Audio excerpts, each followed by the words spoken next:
Morgen, meine Freunde. Ja, also, ich bin Adel der Reisende, wer mich noch nicht kennt. Und das sind meine zwei Hunde, Gordy und Buddy.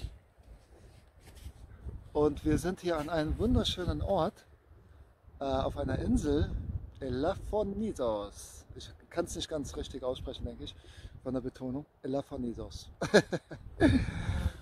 ähm, Ich zeige es nochmal ohne meinen Kopf da. Das ist quasi die Insel, also ein Teil davon. Ist eine kleine Insel. Im Hintergrund sieht man das Festland von Peloponnes. Und die Insel ist nur 10 Minuten entfernt mit der Fähre. Wir stehen ungefähr da hinten hinter den Dünen mit dem Camper. Haben hier wunderbar übernachtet. Und es ist sehr, sehr natürlich. Ein paar Camper stehen hier. Da sieht man welche auf dem Hügel. Ja. Ja, also ich habe mir gerade spontan überlegt, ich mache jetzt hier das Video. Bin vorhin erst aufgestanden und werde gleich frühstücken. Bin aber erstmal eine Runde mit meinen Hunden gegangen. Ja, und genieße jetzt hier den Ort. Also, ich möchte heute mal was ganz anderes erzählen, wie ich zu meiner Ernährung gekommen bin, die mich von meiner Schuppenflechte geheilt hat, erstmal, die ich an den Händen hatte. Und die hatte ich, ja, also 6, 7 Jahre sehr, sehr extrem, sage ich mal. Vor allem die letzten Jahre war es so extrem, dass ich fast nichts mehr anfassen konnte. Die Hände waren ja schon sehr dünn von Cortisonsalbe, die der Hautarzt ständig mir verschrieben hat, weil es ja anscheinend nicht heilbar ist und genetisch natürlich bedingt ist, keine Ahnung. Mag sein, aber man kann es in den Griff kriegen, indem man sich gesund ernährt und sich, sagen wir mal, entgiftet und seinen Darm reinigt und wieder neu aufbaut. Weil wenn man nur Scheiße frisst, dann kommt auch nur Scheiße raus. Entschuldigung für den Ausdruck, aber es ist so. Weil 99%, was du im Supermarkt kaufen kannst, ist genau das. Also, ist auch logisch eigentlich, ne? Wenn man bedenkt, wer hinter der Lebensmittelindustrie steckt, wer hinter der Pharmaindustrie steckt, die verdienen nicht so viel, wenn sie gesunde Menschen ernähren oder Menschen gesund ernähren oder gesund erhalten. Das System ist einfach ziemlich ausgeklügelt, um uns krank zu halten. Symptome zu behandeln von außen mit Cortison. Man guckt nicht, die Ärzte wissen das gar nicht, außer wenn sie sich persönlich darum bemüht haben. Aber in der Schulmedizin und in der Wissenschaft vor allem, die auf Daten und Fakten beruht, da ist es Humbug, quasi sich gesund zu ernähren. Also fast. Ich glaube, das kommt immer mehr raus, aber damit macht man kein Geld. Das habe ich sehr früh erkannt, vor allem als ich dann in die private Krankenversicherung gekommen bin. Sah ich mit eigenen Augen, was die Ärzte alles aufschreiben, was nicht wirklich behandelt wird. Und dann diskutiert man so ein bisschen mit dem Arzt, aber im Nachhinein denkt man, ja komm, Arschlecken, die Krankenkasse übernimmt das ja. Warum soll ich mich jetzt noch mit meinem Arzt, der Arzt meines Vertrauens, sage ich mal in Anführungsstrichen, anlegen? Da kann ich ja jedes Mal einen neuen Arzt suchen, weil der keinen Bock mehr auf mich hat. Ja, und daher sind die Krankenkassen so teuer. Also 80% der Leute, oder ich weiß nicht wie viel, aber die Mehrheit ist gesetzlich krankenversichert, glaube ich. Und da sehen die ja nicht, was die Ärzte alles aufschreiben. Und daher wird das auch gut ausgenutzt. Ja? Meinst du, die Krankenkassen können das überblicken? Nee, die Sachbearbeiter haben auch keinen Bock auf Arbeit. Ist doch klar. Die schreiben das auf, zahlen das, fertig. Ja, das ist auch ein Grund, warum ich komplett gegen die Krankenversicherungspflicht bin. Jeder sollte sich persönlich da bemühen, an seiner Gesundheit zu arbeiten. Ähm, Arbeit ist es eigentlich gar nicht, weil es ist einfach, ja, Selbstliebe kann man sogar sagen. Sich selbstverantwortlich um seinen Körper zu kümmern, ja, bestimmte Lebensmittel auszulassen, das sind alles nur Gewohnheiten. Das ist ja nicht mal eine Sucht. Ja, wenn jemand aufhören kann mit Rauchen, ja, oder nicht damit aufhören kann, das kann ich schon verstehen, was ist eine Sucht. Aber wenn jemand nicht mehr, sage ich mal, also sein Lebensmittel umstellen kann, dann ist das einfach eine Schwäche des Willens. Oder man will gar nicht. So, kurz, das war die kurze Einleitung. Jedenfalls habe ich dann irgendwann, als es so schlimm war mit der Haut, ne, immer so beobachtet. Ich bin ja Ingenieur und gehe da logisch ran und mache Vergleiche. Man kann sagen A, B, Vergleich oder keine Ahnung, wie sagt man das? Da gibt es sogar eine Methode. Und dann habe ich bestimmte Lebensmittel ausgelassen oder erstmal alle, wo ich dachte, die ungesund sein könnten. Wurde auch inspiriert von veganen Freunden, mal vegan zu probieren, was ich auch belächelt habe am Anfang. Also ich habe früher immer sehr viel Fleisch jeden Tag und Milchprodukte und so zu mir genommen und habe gedacht, ich brauche das, weil ich war da sowieso schon sehr schlank und ich wollte Muskeln aufbauen und so weiter, Proteine und habe richtig mich gemästet, um, sagen wir mal, 7 Kilo mehr zu haben. Das ist einfach meine Natur, so schlank zu sein. Also ich kann echt alles essen, weil ich sehr viel Sport getrieben habe damals. Und ja, und wahrscheinlich auch so von der Genetik ähm, ausgestattet bin, dass ich nicht so zunehme. Ja, yeah. Also ich hatte nach einem All-Inclusive-Urlaub auf einem Kreuzfahrtschiff so richtig schön alles in mich reingefressen, kann man so sagen. An einem Tag gab es Rumpsteak, Lachs und Chicken, Burger, alles gleichzeitig mit Kuchen, Crepe und Sahne-Törtchen und das mehrmals am Tag. Boah, natürlich, in der kurzen Zeit habe ich 4 Kilo zugenommen in 2 Wochen, was nicht viel ist eigentlich, aber ich habe gefressen dafür. Und die 4 Kilo habe ich innerhalb von wenigen Tagen zu Hause wieder abgenommen, weil ich konnte das gar nicht beibehalten. Und ich hatte dann auf einmal plötzlich diese Schuppenflechte wieder ganz extrem an den Händen. Und zum ersten Mal in meinem Leben, in den 6 Jahren, also als die Schuppenflechte ausgebrochen ist, kamen sogar diese Pöckchen am Fuß so. Und dann hat es bei mir Klick gemacht. Dann habe ich gesagt, nee, jetzt muss ich was ändern. Und dann hat sich das so ein paar Jahre noch hingezogen. Dann habe ich festgestellt, oh, okay, wenn ich Fleisch weglasse, geht es weg. Und kommt auch nicht. Dann kam es aber immer wieder, irgendwann schlimmer. Dann habe ich gedacht, okay, da ist noch was anderes.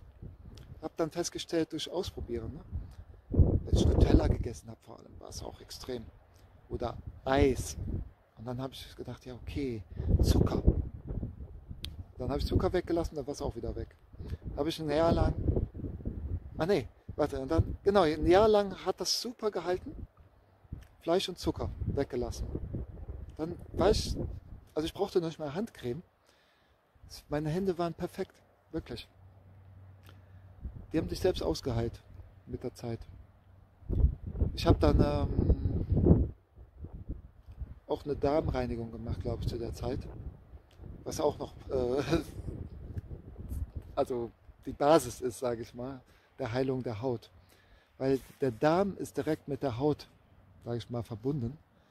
Wenn es dem Darm gut geht, dann geht es auch deiner Haut außen gut. Geht es der Innenhaut gut, geht es der Außenhaut gut. Also ich versuche es ein bisschen kürzer zu machen, weil ich könnte da noch weiter stundenlang reden. Irgendwann war es wohl so schlimm, dass wirklich auch nicht mal die Cortisonsalbe geholfen hat. Fleisch und Zucker weggelassen hat auch nicht mehr geholfen. Ich war schon sehr, ich wusste nicht mehr weiter. Dann bin ich doch nochmal zum Arzt gegangen. Das war ein ganzheitlicher Arzt, der hat da ein großes Blutbild von mir gemacht. Hat 1.000 € gekostet. Das ist verrückt, wie viel sowas kostet. Aber er hat auch Laktoseintoleranz getestet, was ich eigentlich nicht wollte, weil ich war davon überzeugt, dass ich keine Laktoseintoleranz habe. Und dann kam doch raus, ich habe eine Laktoseintoleranz.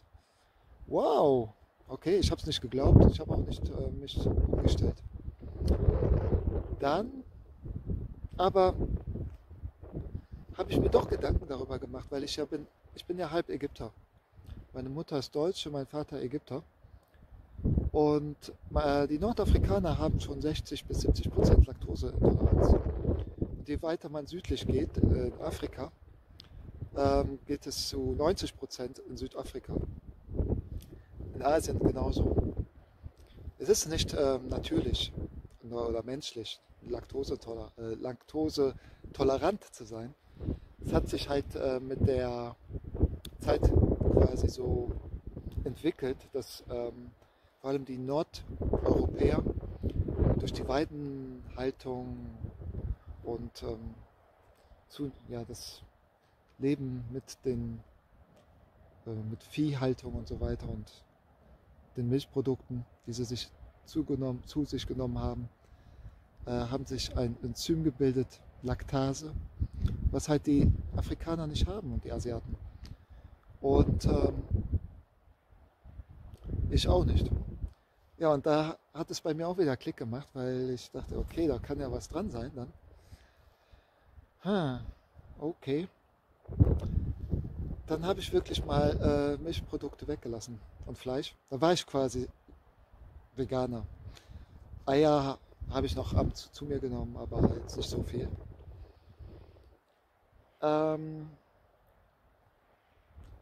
Und habe dann eine Darmreinigung oder Darmkur gemacht. Ich habe da bestimmte Sachen probiert. Was mir sehr gut getan hat, war morgens auf einen nüchternen Magen ein Glas Wasser mit Bentonitpulver und Flohsamenschalen. Mix runtergetrunken, was nicht so schön war, aber man konnte sich dran gewöhnen. Das habe ich, dann habe ich zum Frühstück, halbe Stunde später, dann Kapseln genommen mit Laktase oder beziehungsweise mit positiven Bakterien, also Probiotika. Und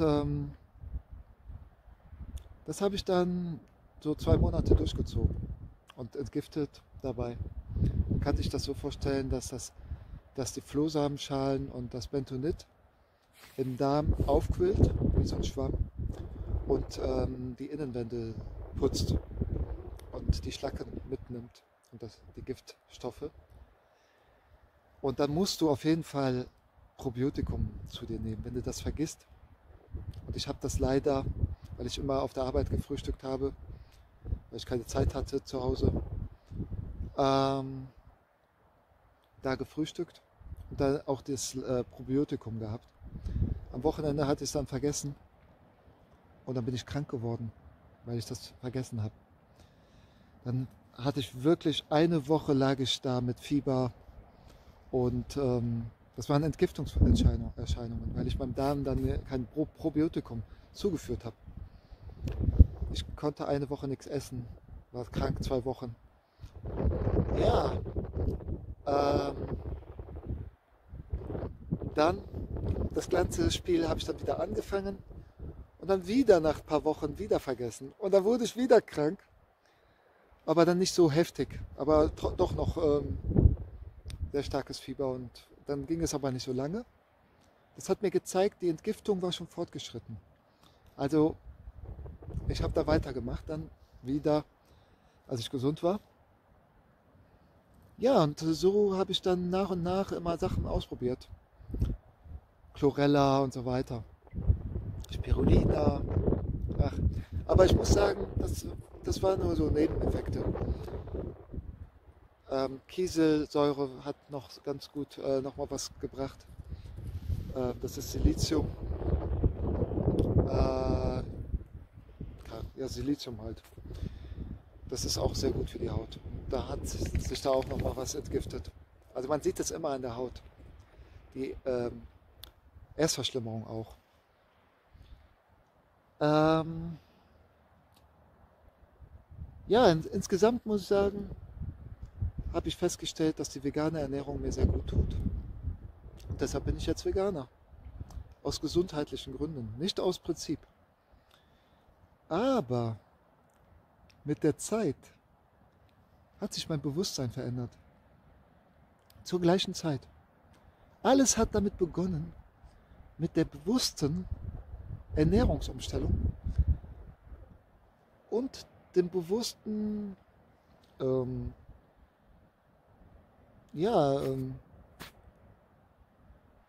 sich annehmen seines Körpers, seiner Gesundheit und sich nicht auf die Schulmedizin immer verlassen und das auch, was die Ärzte einem immer erzählen. Weil die kennen ja nur eine Sichtweise, das, was sie im Studium gelernt haben. Ist ja wieder nur eine Perspektive. Es ist nicht ganzheitlich, leider. Und das ist ja das, was ich im letzten Video auch, oder vorletzten Video gesagt habe. Wenn man nur einen Teil der Perspektive kennt, dann kann man auch keine ganzheitliche Meinung sich bilden. Und deshalb muss jeder für sich selber auch nochmal über den Tellerrand schauen und auch mal einen Heilpraktiker vielleicht aufsuchen oder selber googeln. Da gibt es genug Informationen online. Also so habe ich das dann gemacht. Ich war nachher dann Spezialist. Ich war schon fast ein halber Heilpraktiker, weil ich mich selbst informiert habe. Ja, es war sehr, sehr interessant. Ich habe die Informationen aufgesaugt, weil ich wollte diese Schuppenflechte loswerden. Es war nachher nur noch eine Qual. Also ich war jung. Ich war Anfang 30. Also, was kann ich jetzt sagen dazu? Ja, mein Bewusstsein hat sich verändert. Ich bin spiritueller geworden und ähm,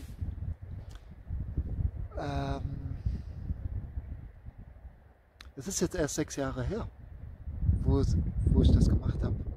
Und seit 5 Jahren, muss ich sagen, gehe ich einen steilen Weg in der im spirituellen Erwachen, mit spirituellen Erfahrungen, mit Wundern, mit göttlicher Führung. Das habe ich ja schon angedeutet in den letzten Videos. Und deshalb bin ich jetzt sogar überzeugter Veganer, weil ich das auch darauf schiebe. Und macht für mich auch Sinn. Boah, die Sonne blendet, deshalb drehe ich mich jetzt ein bisschen. Der Gotti, der ist so brav hier bei mir. Ne? Der Buddy ist wieder irgendwo Häschen suchen. Ach, ist mir jetzt auch egal, der findet den Weg zurück. Auch da habe ich mir gedacht, was soll ich dem immer da kontrollieren? Ich will selber frei sein. Und die Hunde spiegeln das auch. Und ich möchte auch nicht zu hart zu ihnen sein. Ich lebe die Freiheit und meine Hunde dürfen das auch. Ja, also.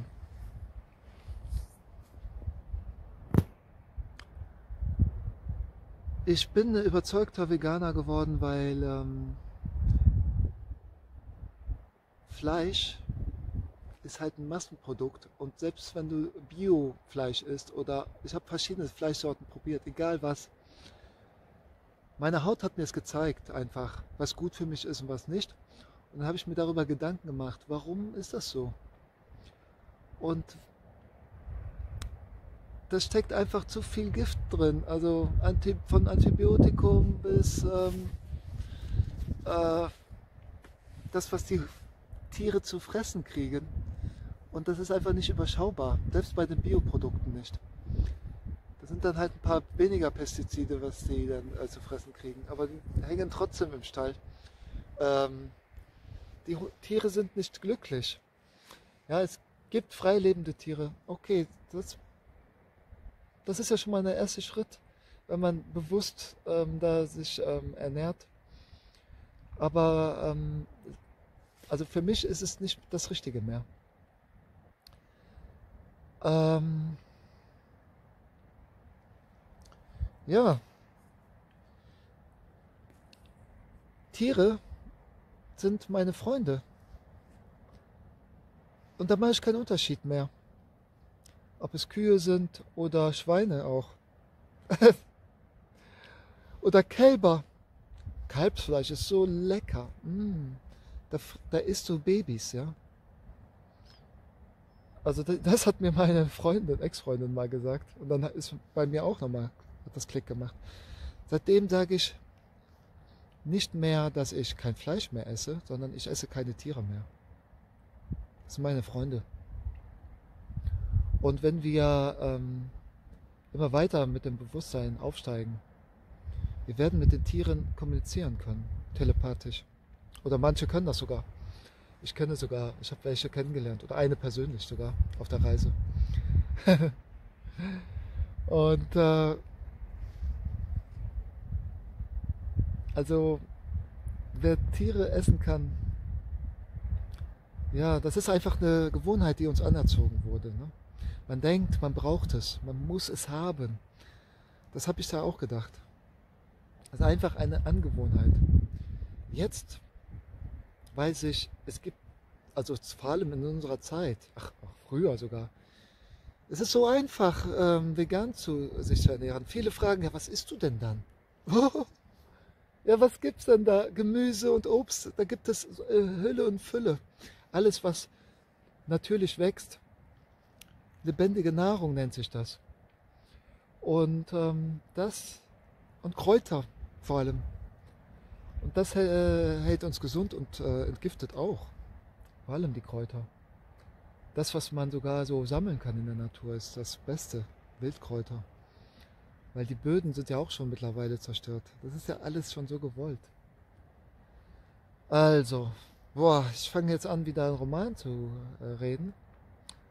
Aber ich habe festgestellt, die langen Videos, die kommen auch sehr gut an, auch wenn ich nur laber, in meinen Augen gesehen.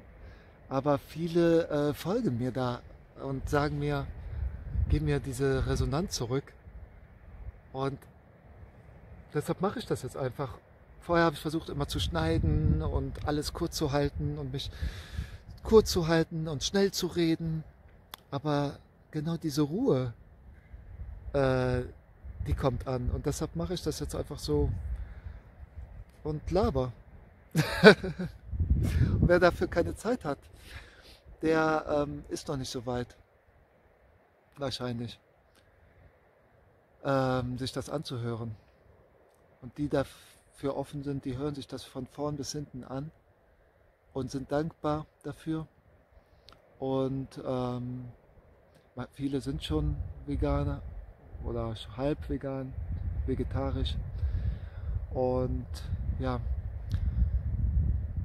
seitdem ich mich mit Frequenzen und Schwingungen beschäftigt habe, weil alles ist Energie,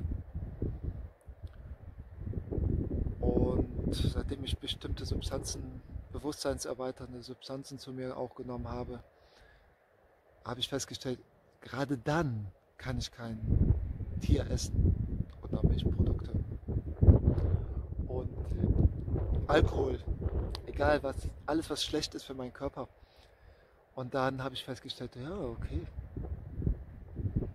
warum ist das so? Fleisch ist einfach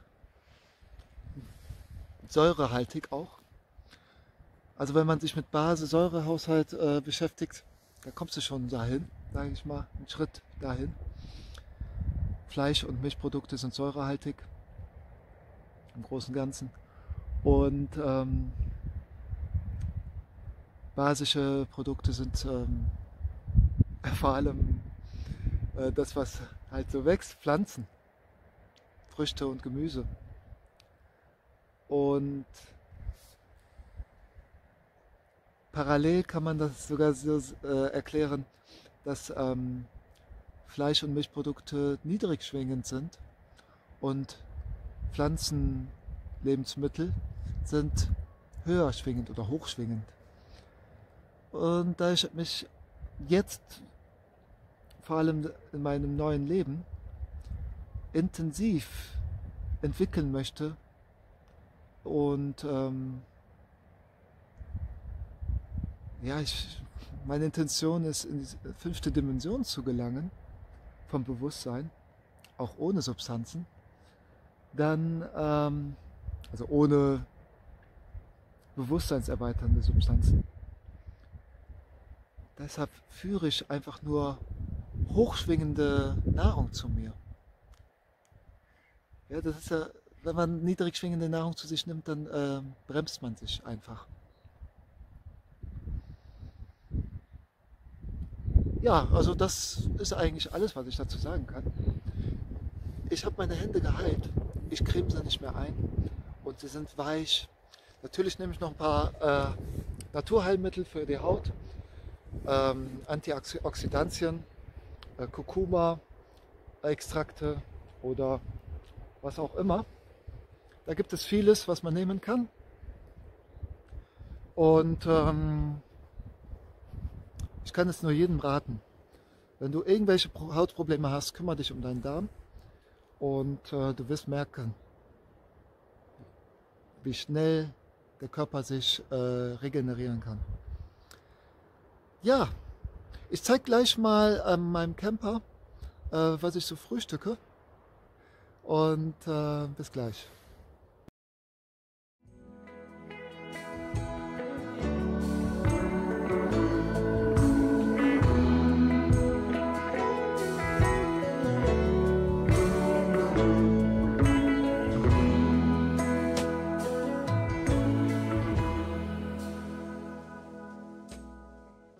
So sieht mein Frühstück aus heute.